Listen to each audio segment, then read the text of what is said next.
Hello, everyone. Welcome to Painless Universal, a conversation with me and Welsh.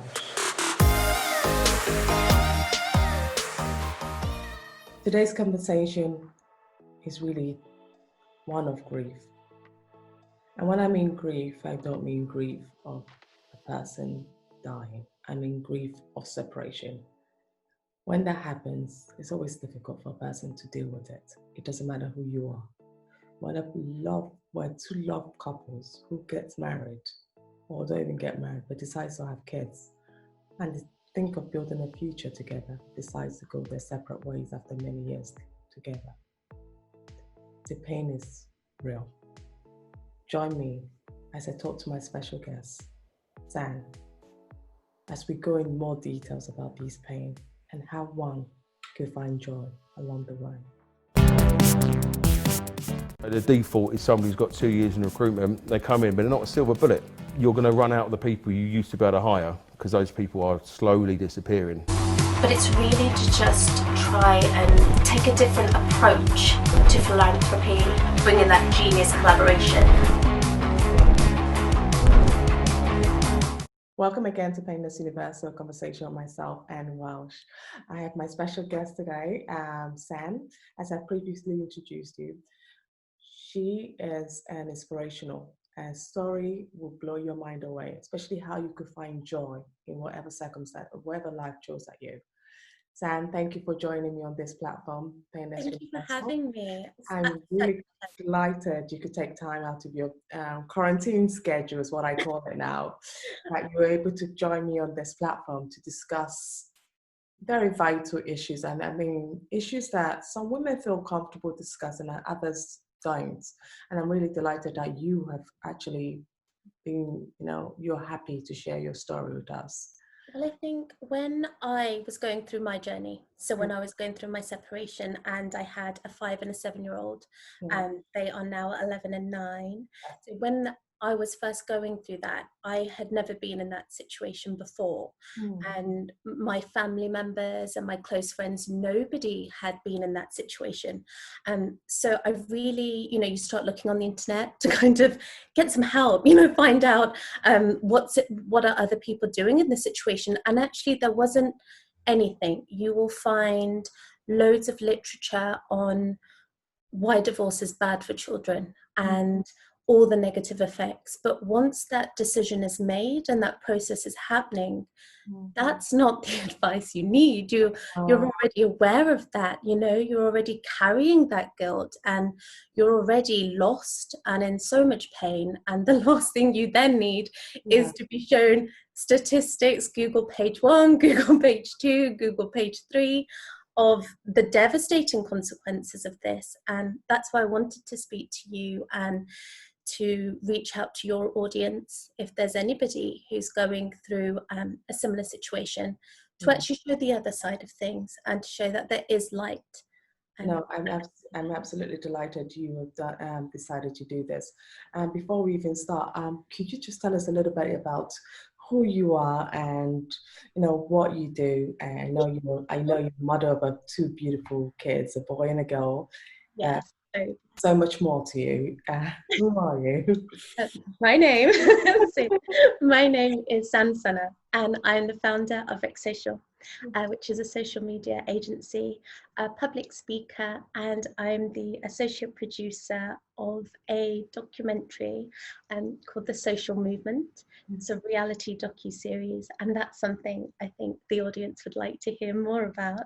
And that is what I do alongside being a single mum and everything else. So yeah, that's me. You are, and honestly, we'll get to that social movement later because that is an amazing thing you're doing with, what you're gathering ideas and innovation together and putting this on a platform. So I just can't wait to get to that bit where we start talking about this. But the most important conversation today is really about separation and how do people cope with it. So my initial thought and first question would be to you is that when you realize that that moment was needed to happen, that there was nothing else, you guys worked together, how did you feel and how did you take it? I was quite That's ill at you, the, not even the yes, kids. no, I will. So for me, I was quite ill at the time when my marriage was really starting to fall apart. Mm. And I feel that almost meant that my focus was away, which could have been part of the issue. Mm. But I would say I, because it wasn't something I'd planned for, this was very much thrown upon me. So it almost happened like I was watching a film. I'd almost disassociated myself from the situation because I couldn't take the weight of it. I couldn't think, this is really happening right now. We were together for 11 years, met when I was very young and he was very young. So I had my whole life mapped out. I was that woman in her 20s that got married and had 2 children and had and had the home and all of these things, and I thought, okay, I'm set. I'm doing the right things. So to kind of have all of that fall apart, it took me 6 months, I would say, to even really acknowledge that it was happening. I went into survival mode. So I went into, well, I'm going to go to Pilates because I know that's good for my spirit. And I'm going to start running. That will help with stress. And I must look at some career options because I'm going to need that. And it's important to look after my diet. I'll do that too. I was like, yes, I'll run a long bath. I literally looked at all the things that you can do to elevate stress and depression. And I just ticked it off, right? And then it's literally 6 months later, I was in the car park about to pick up my children, and I just burst into tears, just floods of tears, in the local supermarket car park. And I called my friend and I said, could you please pick up the children? Because I can't pick them up like this. Yeah. And she did. And I'm so grateful. She was like, just take your time, come over later. I'll make some dinner for you. I'll make dinner for the children. But just take your time. And I could not stop. I mean, I've never cried like that in my life, but they were just flying out. And it hit me. And I actually think it was because the week up to that, so many people were saying it was close to Christmas, you see, and I love Christmas. So from November, as soon as I can, I have things leading up to Christmas. I do a Christmas Eve party because I'm so excited. I can't wait till Christmas Day. Like, we literally tick, tick, tick, tick, tick. We are all about Christmas. And it was that time of year. So everybody was saying, what are you doing with the children? What's it going to be like for the children? And I couldn't ignore this, I couldn't ignore the fact that I did not have the answers. And I could not ignore the fact that this was actually happening. And I could not ignore the fact that Christmas wasn't going to be the same for our family. And that's where, that was so hard. So when you guys made that decision and said, okay, this is it, we're going our separate ways, because this is one of the things I'm always so frightful of, is that how do you communicate that to the kids? How did you sit them down and say, did you guys wait until you really said, let's live our separate lives? Or did you do it while you were still living together? Because I know there's lots of financial burden around getting separated. What did you guys do? He had moved out on the premise of, I just need some time to figure things out. So it wasn't quite over in that way. And we actually, we had an office in Manchester at the time. So we just said, oh, Daddy's in Manchester. I'll be honest, I did. That's why he wasn't there at night. We did, right? And actually, it was one of the things the children said, like, don't lie to the kids, don't do it. We did. It wasn't great. I regret it now, but we said Daddy's in Manchester. And then once it was decided that he actually wasn't coming back, the kids had kind of clued on, don't raise them smart. Don't raise smart children because they'll have you out very quickly. So I'd raised them too smart. How old were they at this time? They were 5 and 7. So you would think they wouldn't know, but they're just, either learn to lie well or just tell the truth. I'd say just tell the truth. Absolutely. And so then I sat them down and I called Tony and I said, you need to come over. you need to come over and we need to tell them, and they need to hear it from you that it's going to be okay. And then we sat them down together and we explained it, and we said, you know, it doesn't change anything with you. And that's one thing that we have stuck to. He has not gone a week without seeing his children. And we have never said anything bad about one another. And I'm really grateful. And the families, the extended families, have done the same. And I think that is so important. I have so much love for his family. And even for him, you know, I might not be in love, but I don't feel bitterness or that anger. I did feel anger. I don't feel that now, but I don't feel bitter. Because of the way you manage the relationship, you get kind of happiness in it. Yes. And I think that's really important. And you will have friends who will try, and it's very easy when you've been hurt and when you're scared, because it's scary when you all of a sudden have to figure out your life again. My whole identity was wrapped up in the fact that I was a wife and a mother, and I lived in a village, and I helped out at the local school, and we ran a business together. That was my identity, and I wore that badge, you know. So when you're not just losing your partner, you're losing your identity. Yes, exactly. It's similar to when you become a mum. I didn't know how to introduce myself when I first became a mum, because everything I'd known about myself no longer was as valid, right? So it took me a while. So that's why I think we just talk about the children rather than ourselves, because we're like, I don't know who I am right now. This is my baby. You know, it's a bit similar to that, because you have to rewrite everything. And that's very scary, especially if you hadn't planned for it. The key question here for me going through my mind is, once that happened, once you guys decided to go the different way and it's official, how do you take on that role? Because I know he's very involved, he's very active, but still, right? He's not coming back home every night. No. So there's things that now, Mondays to Fridays, the days you are out with the kids, you are mommy and you are daddy. Absolutely. How did you take on that role? I mean, I was always the more hands-on parent, always. So in that sense, it was fine, but we definitely balanced each other out. We had a real element of good cop, bad cop, you know, and I could always fall on, I will tell dad, you know, I always had that, you know, we're going to go home and I'll tell dad, you know, I had that card and that was gone. And so I do see some holes in certain things with how I parent. I've had to become the firm one, which isn't naturally in my nature as much. You know, I'm the feeler. But I feel, and maybe actually it's been an asset. It could be why I've become stronger in other elements of my life, because I've had to become a lot more assertive. I've had to become a lot more solid, because you need to for your children. More than anything, they need to know they're in safe hands. So I couldn't at any time in front of my kids act like I didn't have the answers, or I wasn't in control, or I wasn't in charge of the situation where they can relax and just be children. You know, you have to learn that, and you do it for them. Wow. You toughen up, you do.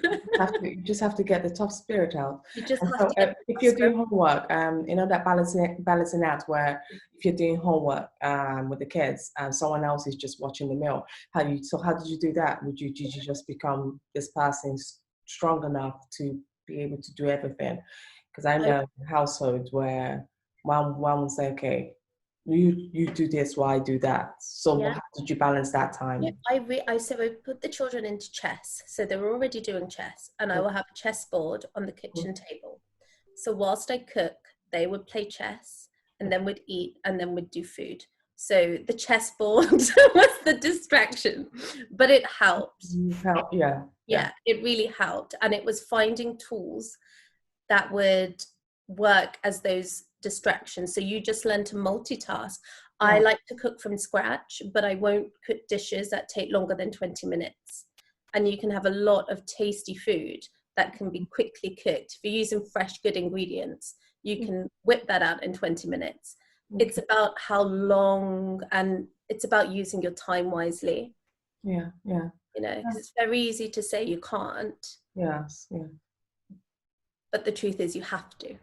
Absolutely, absolutely. Once everything has been settled in, the thing is that we live in a society where the norm, everyone just expects the norm of everybody. I remember when I was growing up, I remember someone telling me, oh, once you finish university, the next thing you have to do is get married. Once you have to get married, then you have kids. When you have kids, then it's just these steps of life that society expects of you. Yes. And then you were fulfilling that. You had all those batch Well, tickets. this is it. I bought into that. Yeah, I did. I was that person who was like, oh, yeah, check. yeah, I was the person at the wedding that the auntie didn't need to ask, when are you getting married? When are you having children? exactly. There I am. Yeah, exactly. I've got the kids that, you have it all, you have it. And all of a sudden, just your life come crumbling down. That's How it. did you represent yourself to society where it was this perfect world? Everyone sees it as this perfect world. But in reality, it's not really there. So how did you present yourself to the world? And I think what a lot of maybe my friends expected, or even maybe some family members, was that I would just jump into another relationship, Yeah. almost a band-aid, like, oh no, here we are, nope, still partners, still children, nope, all fine. And I couldn't do that. I was really, really hurt. And I thought, I can't jump into something else just because people will feel more comfortable with that, knowing that I'm carrying all of this. Yeah. I and need it also hides away that you're actually divorced, because some people and some family don't even want to talk about that. They don't even want you to affiliate that word around them. So yes. yeah. How So did you I really needed to look at A, why my marriage failed, and B, why I felt the need and that want and that drive to be this person's wife, and this person's this, and this person's that. And I was always this person's, and I liked the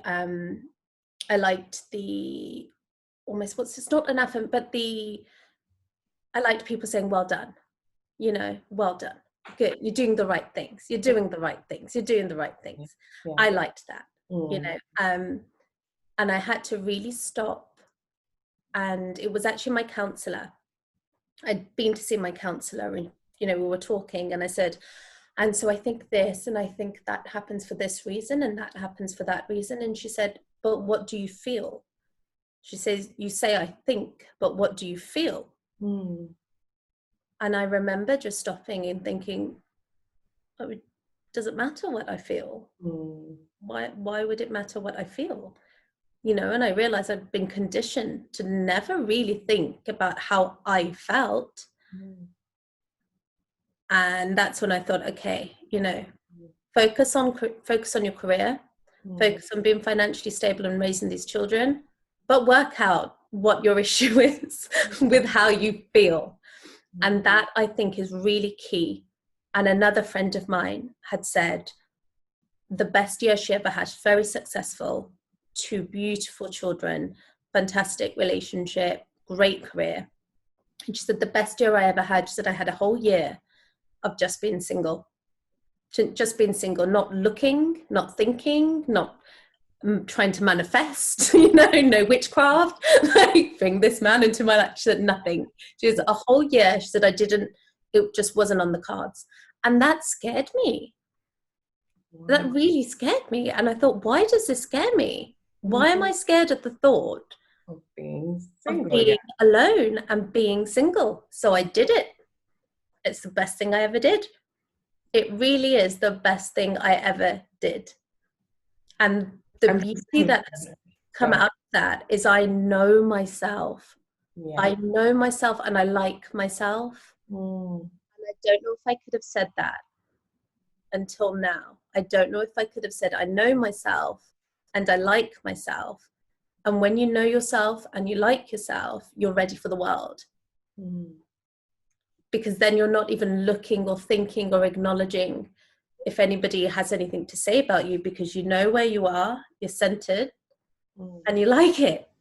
So then, it can't hurt you after that. That really takes me really to the question, because I was going to ask you, how did you feel when you went out to society? Probably went to when you go to a wedding, for example, and I don't know, they expect you to come with your husband because obviously it's a wedding and they know you have kids. How did you feel going in? Is it after you accepted yourself, did you have that feeling again when you went to a public event or when you went to see your family, when they kept reminding you that, Yes. oh, you know, he's no longer there, you need to move on? How did you accept all of that? To begin with, not great. You know, I'd rather avoid those situations. I would avoid those type of do's because everybody wanted to have not everybody, but a lot of people will have an opinion, and I don't think they'll realize that that one flippant sentence can stick with a person who's hurting, you know. So I would avoid those. But now it wouldn't even cross my mind. It doesn't. I've never walked anywhere and gone into any situation where I don't feel comfortable. It's so far off my radar, you know. And yeah, to actually say that out loud and acknowledge that from this conversation, you know. No, I know, it's unbelievable that you're saying comfortable and not even thinking, oh. No, because I think when you know your own truth, you know, when you know your truth and you know your flaws and you know your imperfections, you know the work you need to do, and you know your beauty and your kindness and your love and what you offer as a friend and as a mother and as a partner, and you know, when you know what you're putting out, then it doesn't. But you need to take time to really cement that first. That's true. There's so many women out there going through similar situations, especially in light of COVID-19. Yeah. So many women might have just decided that, and men as well, might just have decided that this is it. They don't think they could carry on with their marriages. They said divorce rate is high from COVID-19. What would your advice to be to these women who might have to, or men who might have to start a new chapter in their life right now? They're just all going through difficult times. No, they can't. The marriage definitely can't go ahead anymore. Yeah. And what would you say to them? Well, I think it's two parts. I think whilst you're in that marriage, if you can look at it and really acknowledge the reasons as to why it's not working, and you truly believe that there's something you can't fix or change in yourself or over time, because all marriages have that. All marriages will have that. You really, really need to make sure that it isn't something that you can't just fix, or it's not because the lust or the limerence or the what have you has ended and, you know, so and so around the corner just looks so beautiful now. You know, as long as it's not for any of those reasons and you've really thought, I can't, be prepared, because it is really hard and it is really painful, and it is more than just losing your partner. There will be loads of other things in your life that will change as well. From day to day to day, there will be experiences that you will have that will be completely different to when you were married, because you've chose to step away from your marriage. And if you are prepared for that, and you're prepared for that pain, and you're prepared to do that work, then I can assure you there is a lot of light at the end of that tunnel.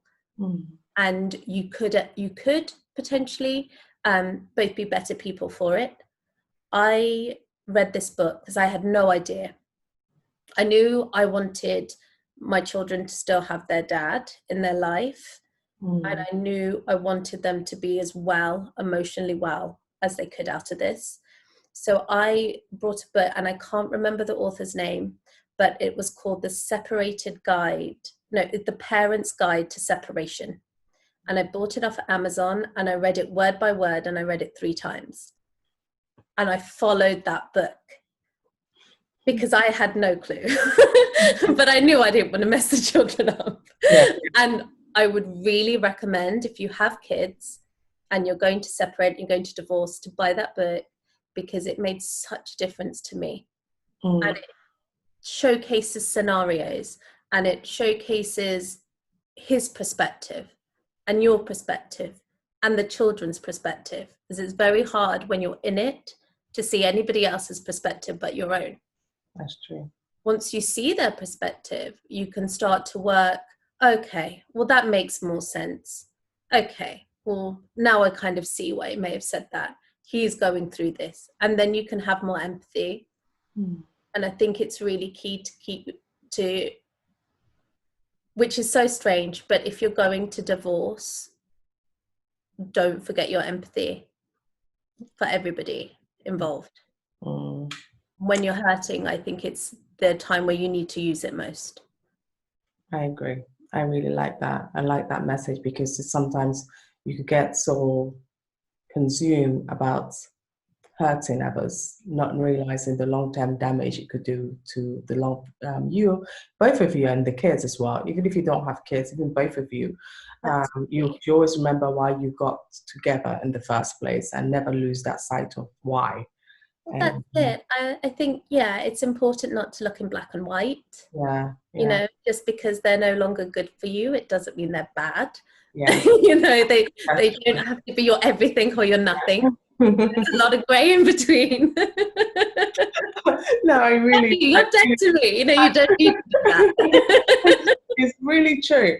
But when it comes to this, how would you say anyone would do going through this to manage finance? Because that's one thing we don't like talking about. Yeah. But that is the key thing about divorce. It is the money. And money. No matter how much we want to paint it, it is about the money, because now things are absolutely different. Because you might have been doing something at the time that suited your own partnership, but now there's two separate entities. Absolutely.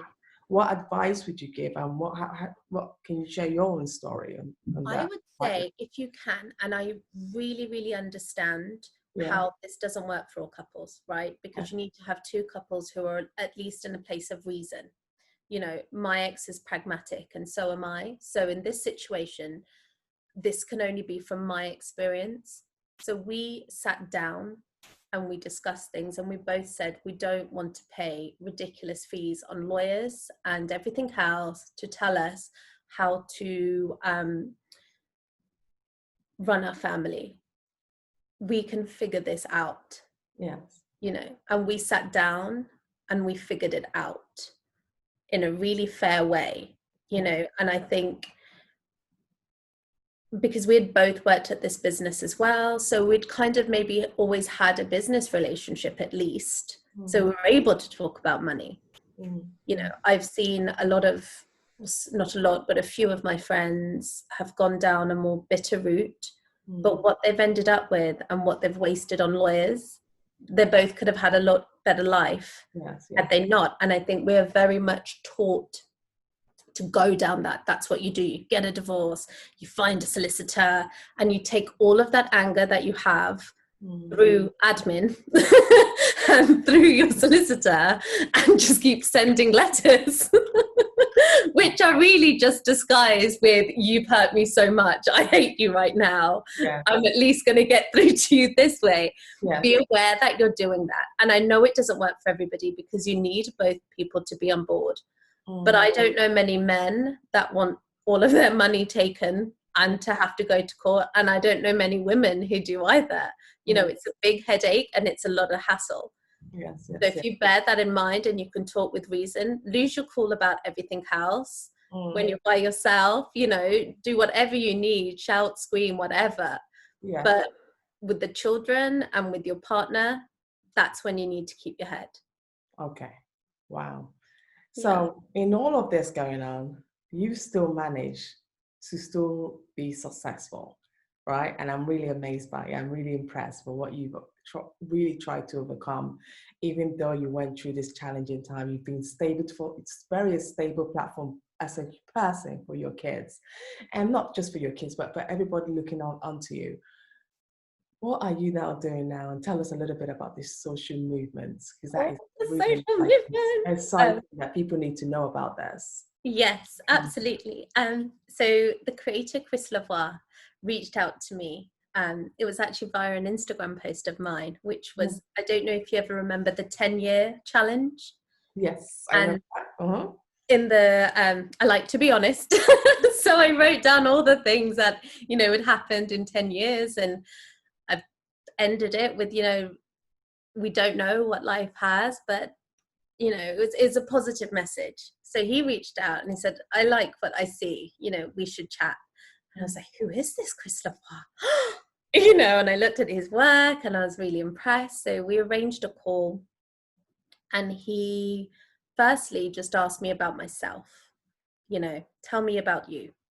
Tell me about what you aspire to. Tell me about what you dream about. Tell me about your life. You know, tell me about what you were thinking here, there, and when.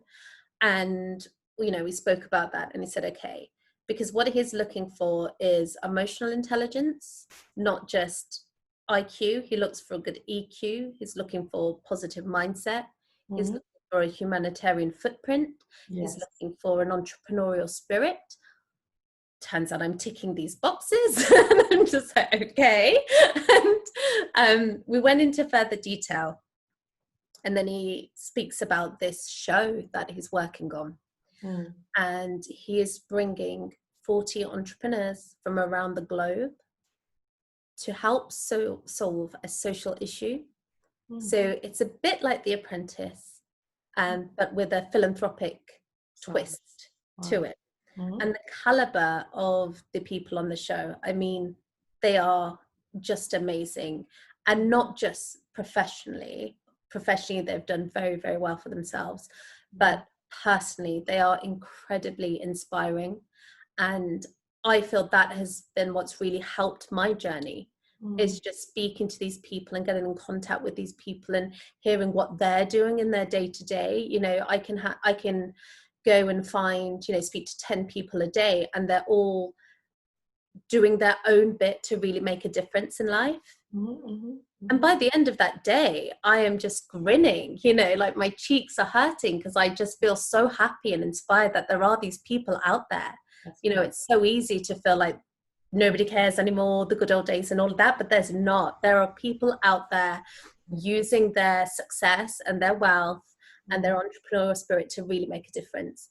So we are finding them from all around the globe, putting them together for 4 days, where they will come together, put a social strategy, and then the winner gets a chance to actually have that turned into a business. It's seed investment. So it's just very, very exciting. And that's going to be on Amazon Prime. And we were meant to be filming in March, but obviously COVID. We will be filming in October. Wow. Yes. Wow. If there's a link, I will definitely show the preview if you don't mind. Oh, please do. And please watch it. And if you have any ideas, and, you know, to your audience as well, you know, reach out. Let's get together. The more, the better. You know, it really is a us effort. It really is about, you know, what we can do. And I just feel the more people we can have on board, the more we can really get together, collaborate, get those ideas going, we can make a difference. We can make a social difference. No, I'm truly inspired by it, and I will be sharing some of the clips from it so people know what to expect and what you're really talking about, because it's really mind-blowing. You've shared that with me before, and I'm really inspired by it. Yeah. And I will It's needed even more now. You know, we knew it was needed, but I feel it's starting to come to the public conscience of just how much we need to change a lot of things. Absolutely. So just to summarize, because I've been really honored to have you share your story about what you've been through with the whole divorce case, issue, and how you've been able to find your balance between divorce and finding managing the kids, and, you know, finding you. What would be your final words to anyone going through this right now? Is how would you tell them to still stay sane and still go on to find a new business like you have? I would say write down what matters to you the most. So start at the absolute basics. So start on a personal level as what matters to you the most. Then from there, work out feasible financial steps as to how you can then make your life work. So what I mean is, for me, I knew I wanted my children to have their father in their life, and I wanted their emotional stability. So I knew I still needed to be around. You know, I could have walked into an 8 till 6, but I only had the option at that time to go into recruitment, and there weren't remote working options, right? So then I know, well, then I won't be with my children, da, da, da, da, da.